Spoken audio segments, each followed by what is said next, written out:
Баршаңызға қайырлы күн достар, сіздермен Гүлжанат. Бүгін сіздерге сүзбелі запеканканың рецептісін ұсынамын. Өте тез дайындалады, араластырып тек пеште ғана пісіру. Видеоны соңына дейін қараңыздар. Видеоны қарамас бұрын менің Instagram парақшама тіркелуді ұмытпа. Бізге қажет ингредиенттер. Бұл бірінші жүгері крахмалы немесе ұн, қант, жұмыртқа және де қаймақ. Сүзбе менде осындай қатты түйіршіліктелген, сол себептен де мен оны блендермен еземін. Сүзбенің үстіне жұмыртқаны саламын. Қаймақ саламыз. Қаймақ менде дүкеннің қаймағы 20%.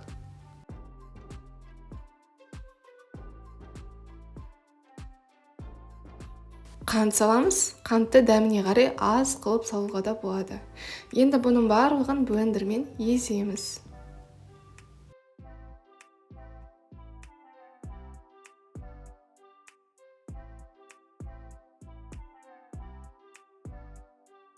Бізде осындай сұйықтау масса шығады. Енді осының үстіне жүгері крахмалын немесе ұнды салуға болады.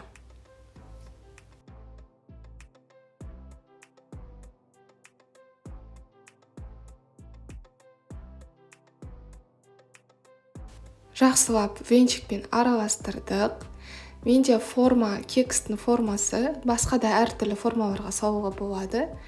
Соған құямыз барлығын. Енді дәміне қарай сіздер мейіз, жемістер, әртүрлі жаңағы жеміс жидектерді салуға болады. Бірақ бұл міндетті емес. Егер сіздерде жеміс жидек болмаса, бұл этапты өткізіп жіберіңіз. Енді біз бұны 180 градуста 25-30 минуттай пісіреміз. Піскен кезде беті кішкене ғана сарғаяды, бірақ жаңағы ақшылдау болып тұрады. Ол толықтай суыған соң төңкеріп тарелкеге саламыз.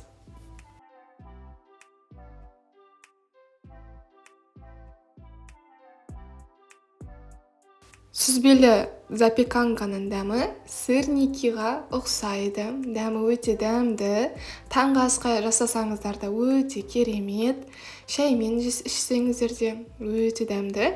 Міндетті түрде жасап көріңіздер. Сіздерге ұнайды деген ойдамын.